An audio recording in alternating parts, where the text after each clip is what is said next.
Let me be blunt. Reality isn't what you think it is.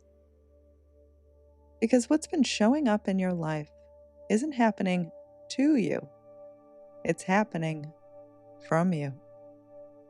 And that's either the most terrifying truth you've ever heard or the most liberating. For the next few minutes, I'm not just going to give you information. I'm going to take you through a very profound shift. Because by the end of this video, something inside you will crack open. You won't just understand what's been blocking you. You'll actually feel it break. And when it does, the way the world around you responds will never be the same. But I need to request just one thing from you right now: presence. So no multitasking, no background noise, just you and this moment. Give yourself the gift of attention. Because what you're about to hear is not just something to know, it's something to step into, because it's something that will change your life. So let's begin. I want you to think back to a moment in your life when something you desperately wanted just would not happen. You tried everything. You hoped for it, you prayed for it, you wished for it, you fixated on it, and it never came. Now, compare this to another time in your life when something incredible happened, almost effortlessly, and you didn't really give it much thought. You didn't care about it that much. And yet, it just fell into place like magic. So why did that happen?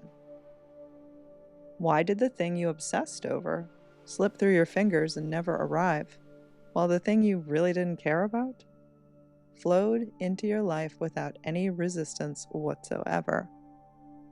Well, have you figured it out yet? The truth is, the more you need something, the more you push it away. And this is a law. And most people are completely blind to it. And that's why their lives never change. But I'm here to show you how to decode this, because once you understand how life works, you'll stop chasing results and start commanding miracles into existence. Because you can need something and not be needy for it. Because the universe, essentially your reality, is not random in any way. It never punishes you. It never tests you. It never mocks you. It's not random in any way. It is not responding to your words, your wishes, or even your goals or plans. It is responding to your state, your frequency, your awareness, your assumption, your identity of self. And here's the part that nobody is going to tell you, because nobody wants to admit it, that you're not waiting on your reality. Do you know who you're waiting on? You. Because every time you beg, plead, hope, or even check for proof, you are displaying lack. You are in a state of lack. Your awareness is that of not having what you desire. And the world around you mirrors it back in pure perfection, faithfully. Now, I'm sure you've seen this play out. The second you stop caring about something, the second you give up, walk away, let go, boom, it arrives. Coincidence? No. It was just alignment. Because the moment you stop being needy for something, the world around you has room to move it and rearrange things. Now, Neville Goddard didn't say, hope for your desire. He didn't say, wish and wait. He said, assume the feeling of the wish fulfilled And that assumption, if persisted in, will harden into fact. Now, he said this is an absolute. And that means be it now. Assume it. Do not fake it. Do not pretend. Assume. Because when you've decided with conviction that something is yours, you don't check. You stop waiting. You don't obsess over signs. You just live in the end.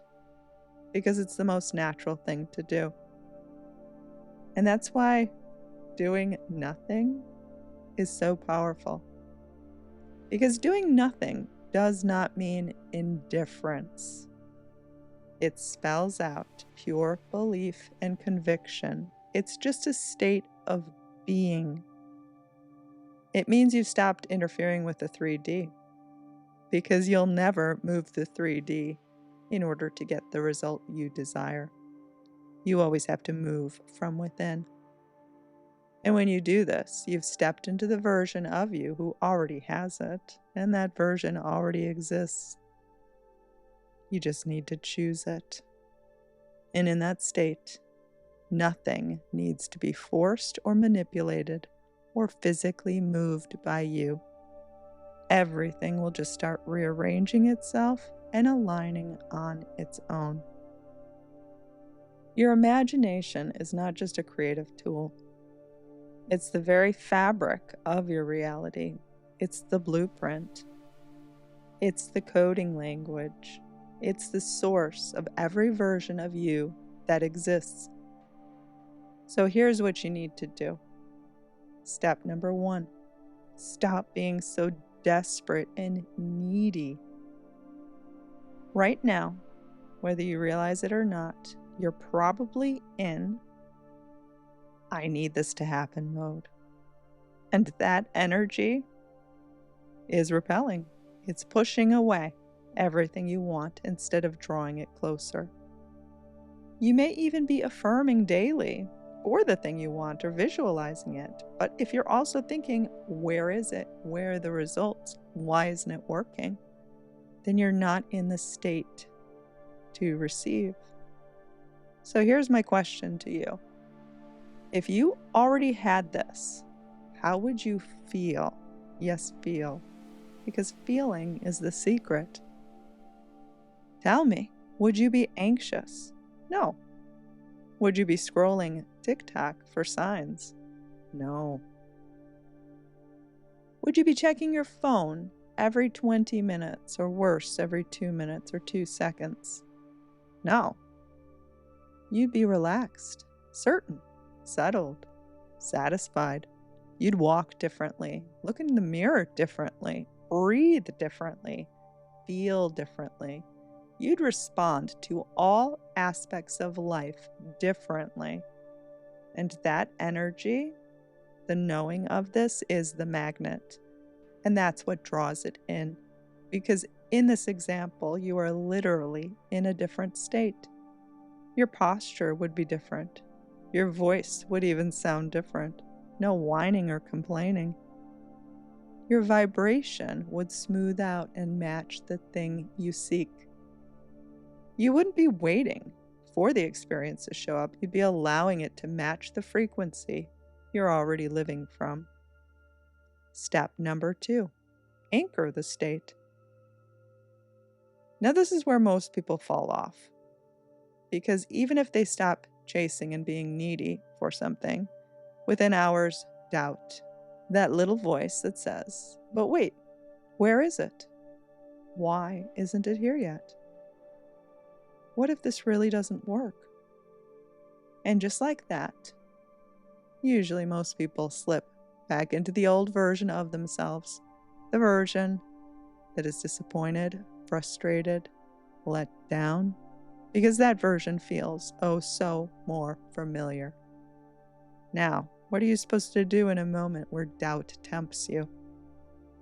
You have to make peace with not knowing, and make peace with having the when and how be revealed later.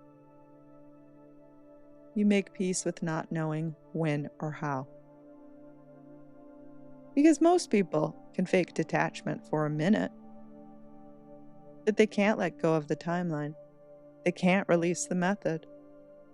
And so they stay stuck in the illusion of control. But if you can let go from a pure standpoint of the when and the how, you become unstoppable. Because now you're no longer signaling lack. You're living from the fullness of life. And you're telling your reality, I already have it. I don't need proof. And in that state, it has to show up. Not because you begged, but because you became the person who possessed it. Step number 3, hold the silence. Now this is the final piece, and this may be the most important. Because you're going to enter something called the sacred silence, which is the space before it arrives. Now this silence is what usually scares people off. They think, well, I'm doing everything right. Where is it? And yes, that thought undoes everything. So you need to know there is always a gap between assumption and manifestation. And that gap is not punishment. It's just a recalibration state. Think about it like your computer or your cell phone is rebooting. That's it. Like you did a new update on your cell phone and it's rebooting, recalibrating. That's it. Because there has to be space for the reality to rearrange itself to match your new state. So the blessing is essentially already moving toward you. The miracle is already yours. But can you hold the vibration long enough for it to actually reach you? If you can, it will arrive faster than you expect. If you can't, it just stays away, stays out of reach. Even if it's close, it'll still be out of reach. So here's your final instruction. When doubt creeps in, when impatience bites, do nothing. Not because you've given up, but because you know you've already locked it in. You've already decided. And when you truly let go in this way, your reality has no choice but to conform to the new you. So no more micromanaging or trying to control this. Stop searching. Stop checking. You don't need more effort. You need more conviction. And that's where we go next, which is embodiment. So think about how you brush your teeth. You don't doubt the water will flow when you turn on the tap. You don't stress over whether the toothpaste will run out. You just do it because that's your normal. That's what your manifestation needs to feel like. Normal, everyday things you do. So mundane in your system that it's not even questioned. That's the level of saturation we're moving toward. That's the frequency where results aren't chased, they are assumed. So the real work isn't doing more. It's feeling more. Feeling is the secret. More deeply, more consistently, more convincingly. And your life has to mirror that conviction. And this is where the game changes from passive wishing to active embodiment. Most people are stuck trying to prove that they're worthy of their desire. But proving is a byproduct of doubt. When you feel the need to prove, you're declaring that something still has to be earned, validated, or justified. But what if I told you that your desire doesn't need justification? That the very fact that you want it is enough. Desire is not a flaw. It's a divine instruction. It's your inner world alerting you to a version of yourself that already exists and is calling you forward. But here's the paradox. You can't become that version by striving for it. You have to assume it. So many people ask, but how can I assume I'm rich if I am in debt? How can I feel loved if they have blocked me? How do I pretend I'm healed when I still feel pain? And I'll give you a little hint. You don't pretend or try to fake it till you make it. Instead, you select. You select a new version of self, not by ignoring the facts of the current moment, but by withdrawing your emotional loyalty to them. Yes, your bank account may say one thing, but your consciousness, your I am, gets the final word. And when you refuse to emotionally react to what you see, you reclaim the throne. And that's where your power lives. This is why detachment is so misunderstood. Detachment isn't about not caring. It's about refusing to let the 3D dictate your identity. It's about claiming a new state and then staying faithful to it, no matter what the outer world is screaming. And let me be even more direct. Sometimes the 3D will scream really loud right before it collapses. And that's the moment you don't flinch. That's the moment you say, nope, I don't move, I don't beg, I don't chase, because I am. Remember, you aren't manifesting from hope.